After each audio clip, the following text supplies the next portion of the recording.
February 17, 2026, inside St. George's Hall at Windsor Castle, beneath the grand vaulted ceiling that has witnessed centuries of royal power, Prince William, the Prince of Wales and acting sovereign, stood tall behind a gilded lectern, ready to deliver a speech that would shake the monarchy's core. Today, he began firmly, the House of Windsor declares a new chapter, a chapter built on clarity, duty, and discipline, not sentiment, but stewardship. This wasn't a typical royal address, it was the dramatic unveiling of Royal Order Number 17, the result of months of quiet legal moves and emotional storms inside the palace walls. I said a few words for my high school alma mater for their graduating class because I had come back after being away for so long, and because really I haven't lived in the States for almost 10 years. I lived in Canada for 7 years for work, so it's a really long lapse in time from being here. Guided by Princess Anne, Lord Pembroke, and Duchess Sophie, and approved by the Royal Family Tribunal just 2 days earlier, the order made it official. Prince Harry would not return to royal duty. Every title, privilege, and heraldic right once tied to the Duke and Duchess of Sussex was now frozen indefinitely, including any crown-linked inheritance. William didn't mince words. If we could remove Andrew to protect the crown, he declared, we must have the strength to protect it again, even from our own blood. His statement echoed King Charles III's order from October 30, 2025, when Prince Andrew lost his royal titles and became simply Andrew Mountbatten Windsor. That I managed to persuade her to come and join me in Botswana, and we camped out with each other under the stars, and she came and joined me for 5 days out there, which was absolutely fantastic. So then we were really by ourselves. The real bombshell came when Prince Andrew was kicked out of Royal Lodge, the estate he'd held since 2003 under a 75-year lease. Despite Queen Elizabeth II's personal wish that her son never be displaced in her lifetime, King Charles took action anyway. Andrew was moved into Marsh Farm, a crumbling cottage on the far edge of Sandringham, sitting on a floodplain with no chapel, no staff housing, and not a trace of royal security. William addressed it bluntly. When my father made that decision, he did so at great personal cost, in defiance of promises, but in loyalty to the institution. That was an exile, he said. It was the beginning of a new royal rule, the doctrine of internal discipline. And now that same doctrine had reached Prince Harry. It happened a few weeks ago, earlier this month, here at our cottage. Just a standard, typical night for us. It's a cozy night. By January 2026, Harry had quietly finalized his confidential divorce from Meghan Markle. Their split triggered fierce custody battles, media leaks, and messy disputes over image rights. On February 10th, Lady Louise Windsor and royal legal officers filed a secret 117-page dossier exposing alleged irregularities in Archie and Lilibet's birth records, global contracts using their names for profit, and reported breaches of child protection laws. Even more shocking, the report claimed Meghan had approved a media deal for a kids' show called Sussex Kitchen, featuring their children as regular characters. Those revelations rocked the palace and changed everything. Lord Pembroke later declared that the crown could no longer see this as a family feud. It had become a matter of succession and moral legitimacy. I think what's so fascinating, at least from my standpoint and my personal experience the past couple of years, is the headline alone, the clickbait alone makes an imprint. The February 15th order didn't just exile, it redefined royal structure. A new constitutional role was born, naming Princess Catherine and Duchess Sophie as royal matrons, legal guardians of Archie and Lilibet in any case of parental loss or incapacity. Though the children wouldn't hold princely titles, their education, healthcare, digital likeness, and rights would be safeguarded under royal protection. William reassured the nation, they are still children of Windsor. Their future will not be traded in the court of public opinion, nor sold through entertainment deals. But just as the ink dried on the order, shocking leaks from Montecito surfaced. Reports claimed Prince Harry had reached out privately to Princess Catherine's team, offering to relinquish full custody in return for keeping divorce files sealed, whispering, "If I let go, will they finally be safe?" Meghan's lawyers hit back fast. On February 17th, they filed to block any guardianship handover without her direct approval, sparking a cross-Atlantic legal clash unlike anything the monarchy had ever faced. Through it all, William stayed calm yet unyielding. "My duty is not to soothe pain, but to protect legacy, to defend those too young to grasp what's been done in their name." The global press exploded. From Sydney to New York, headlines screamed of a constitutional rupture cloaked in calm. Yet in Britain, William's approval soared to a stunning 84%. That is part of how we start to view the world, how we interact with other people. And I think there's so much toxicity out there in what is being referred to, my husband and I talk about it often, this economy for attention. He chose the crown, and with that, the Royal Reset Doctrine was officially born. A bold constitutional strategy for the post-Elizabethan era, led by a prince no longer defined by birthright, but by clarity, courage, and absolute command. When the Royal Tribunal was formed, even seasoned palace insiders were floored. This wasn't another quiet advisory committee, it carried full sovereign authority. Lord Alistair Pembroke, president of the Privy Council, announced it publicly. This marks the first creation of a sovereign family court within the British monarchy since the fall of the Plantagenets.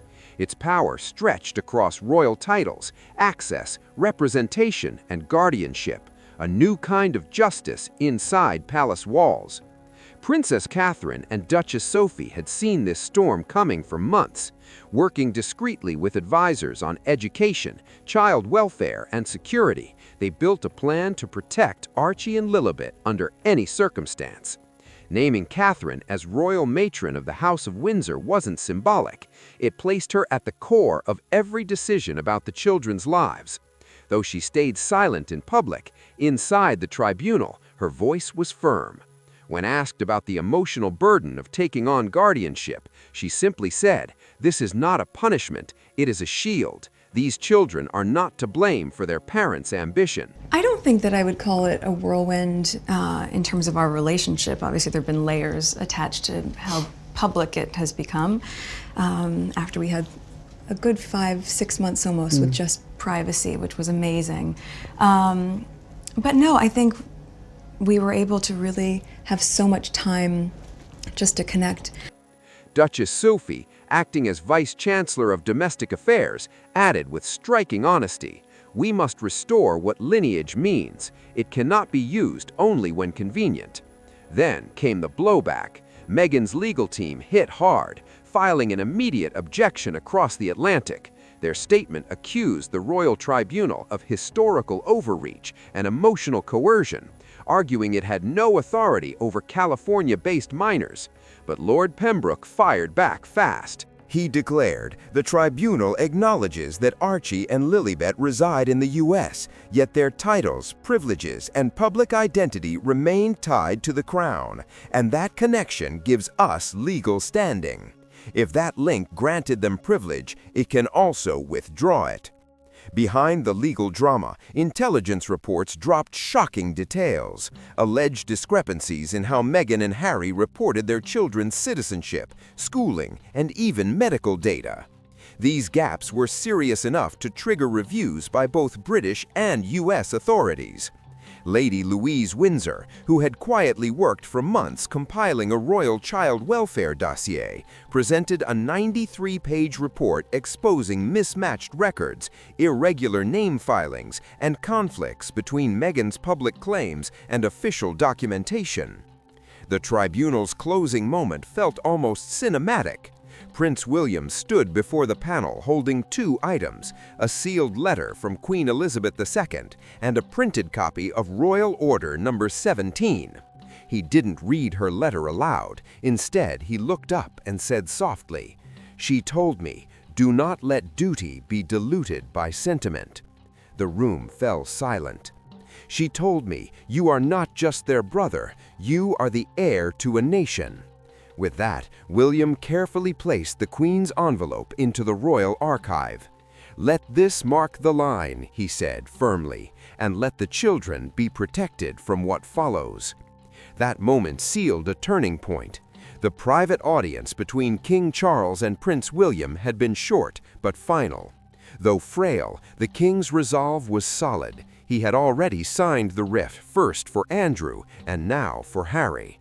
The ink on Andrew's expulsion was barely dry, yet it was already being used as precedent. Behind Windsor's iron gates, William called a closed royal council with only direct bloodline advisors and Lord Alistair Pembroke, president of the Privy Council. On the table lay a folder stamped Duke of Sussex Disciplinary Response, Phase 2. William spoke first, his tone cold and steady. "We proceed in full accordance, no sentiment, no compromise, no exception." Pembroke nodded gravely. "It is now precedent that even a sovereign's own son, if deemed harmful to the institution, can be expelled without appeal." The room fell into a tense hush before Princess Anne broke it. She reminded them of the late Queen's warnings before her death. William's jaw tightened. Grandmother feared a split, he admitted, but she feared weakness even more. Indeed, Queen Elizabeth II had once urged Anne and Charles to keep the family united, to avoid public humiliation. But that was before Meghan's commercial controversies, the alleged Netflix money dealings, and the rising storm over Archie and Lilibet's custody. With Andrew's downfall now serving as the model for royal discipline, William moved decisively. A confidential memo was sent to the Ministry of Justice invoking Royal Separation Protocol 147, a relic from the abdication crisis of Edward VIII, and it was about to be reawakened. The world only found out when the Royal Gazette dropped a single chilling line. The Duke of Sussex will no longer be accorded sovereign privileges, travel protections, or institutional representation within the United Kingdom, effective immediately. The headline sent shockwaves through Britain, yet overnight polls showed 68% approval. The monarchy's ratings soared. But for Harry, silence roared louder than any headline. In Montecito, he sat in the dim light reading the decree on his iPad. The kids were asleep. Meghan was in another room on a late-night call with her lawyers. His eyes froze on the final line. "No return shall be contemplated until the children's full legal identities are submitted, verified, and recognized by the Crown." This wasn't just rejection, it was a direct challenge. William had drawn the line, making it clear that royal disobedience was no longer a private family issue, it was a matter of national order. Meanwhile, 22-year-old Lady Louise Windsor, newly appointed as royal legal liaison, was preparing to face the world. She had co-authored the secret report on the legal confusion surrounding Archie and Lilibet's birth and documentation. Standing before the Privy Council, her voice shook but didn't break as she revealed, "There is no biometric verification submitted to the Home Office for either child, no confirmed residence within the UK, and no legal guardian recognized under the Royal Household Charter." The chamber fell into stunned silence. These weren't whispers anymore, they were official findings shaking the monarchy's foundation. That's when Lord Pembroke stepped forward and made history. For the first time in modern royal governance, he announced, "We are establishing a House of Windsor Domestic Tribunal, an internal royal court to rule on succession, custody, and abuse of privilege." The announcement sent shockwaves through both Parliament and the press. The very next day, Sarah Ferguson stunned everyone by sending Prince William a handwritten note of support. It read, "Only when the line is drawn can the people trust the crown again." Diana would have demanded clarity. William quietly folded the letter and locked it away in his private archive. Then came the images that set the world buzzing. 2 unlabeled car seats, clearly for children, were loaded on a private jet at RAF Northolt. The manifest read, "Special custody transfer, pending clearance." The rumor mill exploded. Had Harry finally surrendered? Was a secret deal in motion? Soon after, a leak hit the press. An insider from Montecito claimed Harry had told a friend, "If it protects them, I'll let them go. I just want peace." But Meghan wasn't backing down. Lawyers were spotted entering and leaving their estate late into the night amid talk of a brewing custody showdown, not in California, but at The Hague. Her team was allegedly seeking international jurisdiction to bypass UK rulings.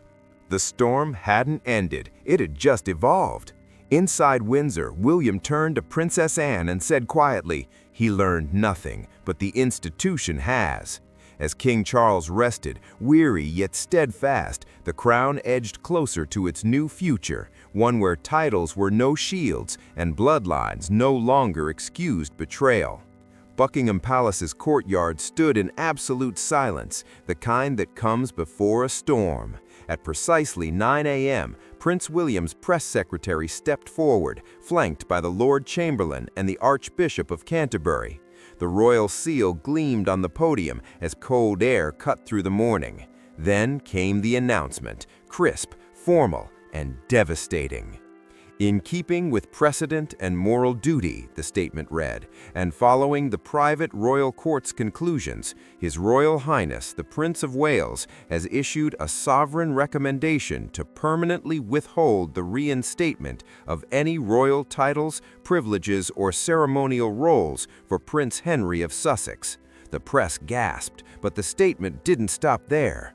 The palace confirmed that William had officially invoked the House disciplinary mandate, modeled directly after King Charles's precedent when he stripped Prince Andrew of all roles and patronages. William called it the benchmark of necessary accountability, referencing how Charles had once overturned Queen Elizabeth II's final wish that Andrew remain in Royal Lodge for life. "If my father could break the late sovereign's dying favor to protect the dignity of the crown," William declared, "then I can apply that same principle to my brother." The order reclassified Harry as a non-participating former royal, stripped of succession status, public funding, and ceremonial duties. But the real shock came next, the safeguards for the future. Lady Louise Windsor, speaking on behalf of the Royal Legal Commission, presented a sweeping legal brief outlining future-proofing measures to prevent any reinstatement or royal re-entry without unanimous tribunal consent. The monarchy had drawn its line, and this time it was permanent. The Royal Legal Commission confirmed it. The family court had officially ruled that Archie and Lilibet are not entitled to automatic royal succession protection. From now on, their custody, welfare, and public status would depend on merit, integrity, and transparency, not birthright. Lady Louise Windsor read the verdict aloud, calling it a direct response to rising fears that Meghan Markle might try to use her royal titles for influence or long-term brand strategy within the UK or Commonwealth. The ruling stunned constitutional experts. For the first time ever, custody disputes involving royal-adjacent minors could fall under the authority of a specialized house court. Lord Pembroke confirmed, "This is the first time in modern British history that an intra-royal court has been formally codified. Its power covers succession fraud, ethical endangerment, and the misuse of royal prestige, a game-changing reform within the monarchy." Then came a surprising show of support. Sarah Ferguson, Duchess of York, publicly backed William's ruling. Her handwritten note, released with her consent, read, "Only by drawing firm, unapologetic lines between merit and chaos can the royal family survive this media age. This is not exile, it is preservation."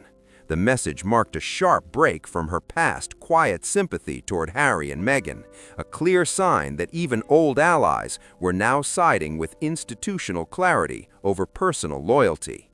Meanwhile, across the ocean, a leaked email from a Montecito staffer painted a darker picture. He's talking about walking away completely from the kids, the titles, everything, the insider claimed about Harry. But there was a twist. Meghan reportedly refused to surrender her custody claims, allegedly viewing the children as central to her public image and long-term brand strategy.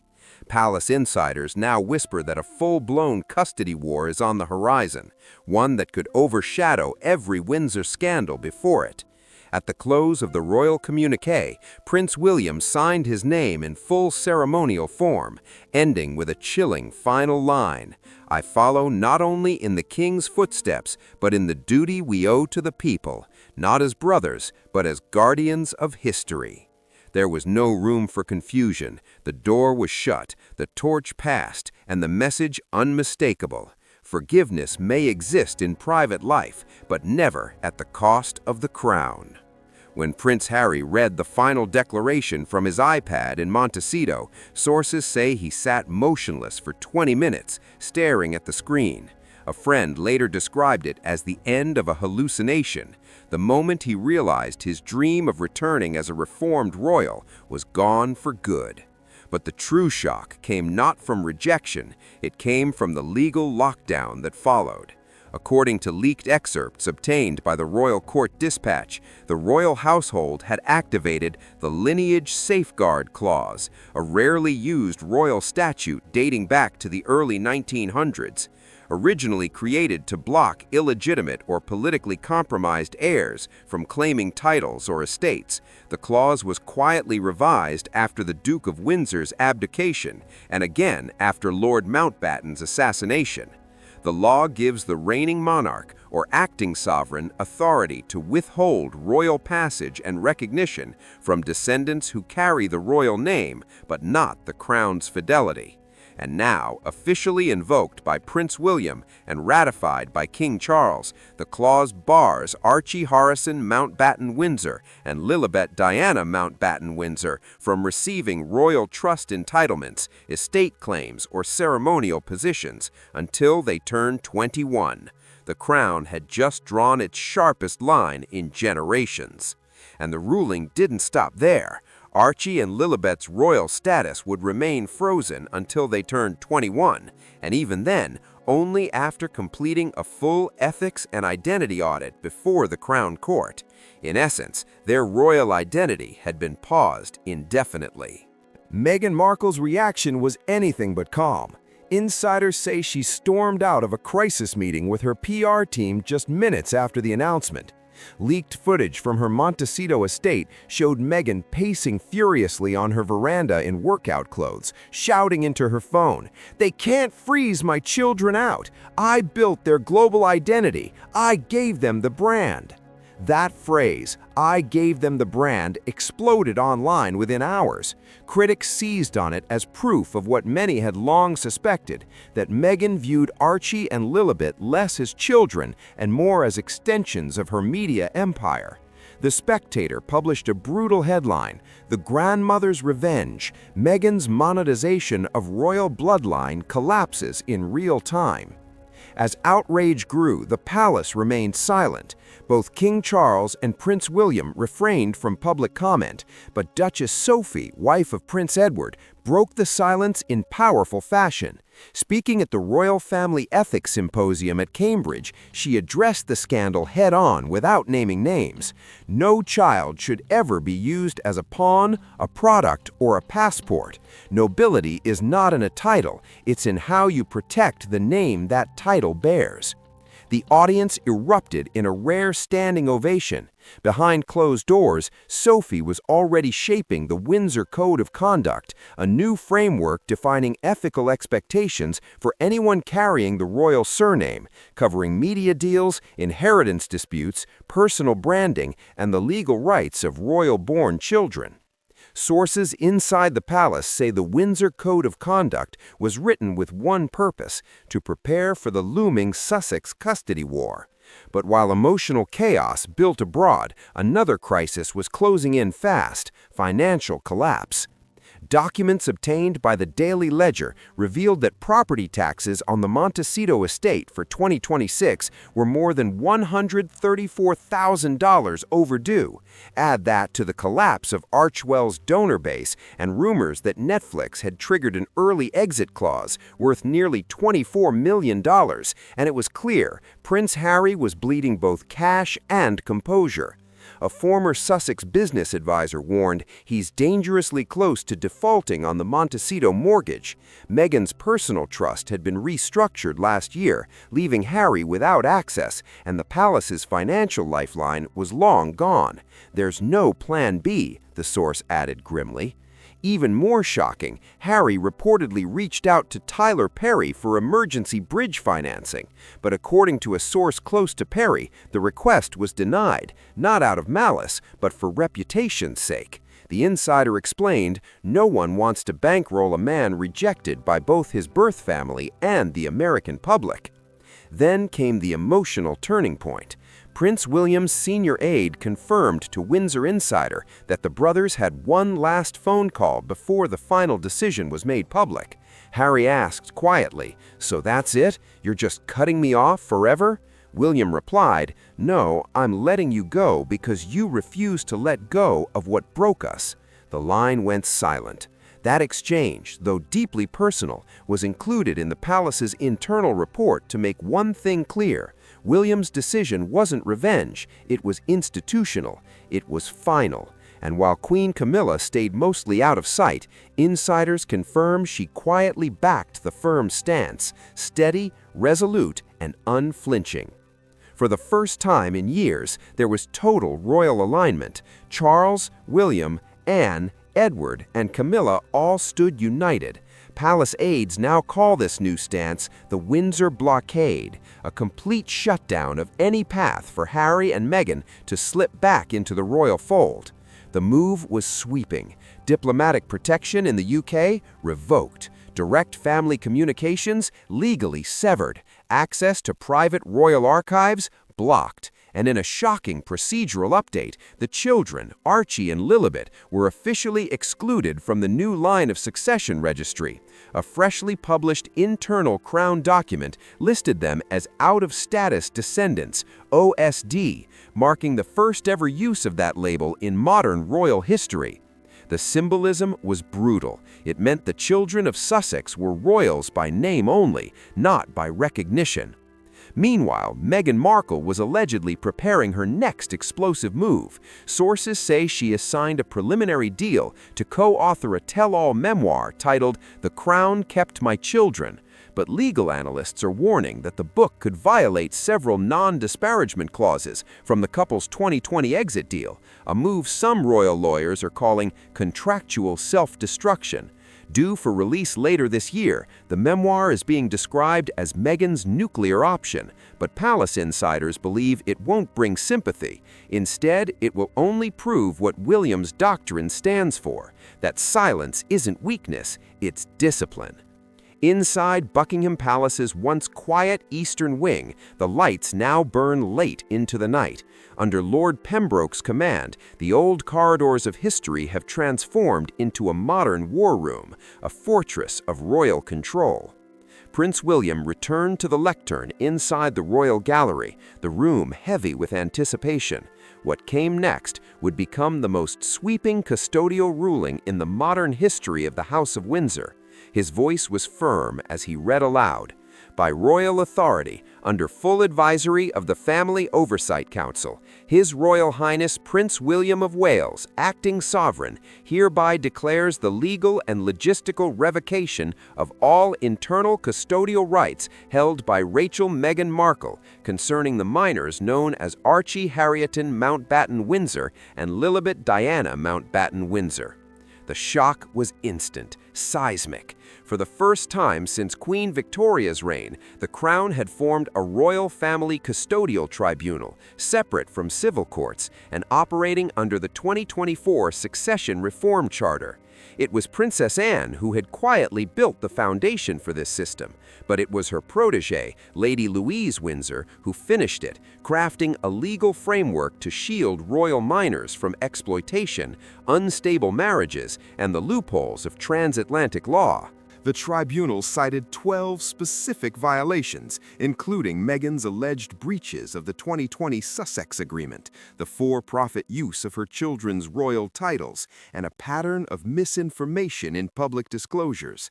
Evidence reportedly included metadata from altered Christmas card photos, monetized storylines that contradicted medical records, and internal Netflix memos linking the royal rift to confidential pediatric appointments.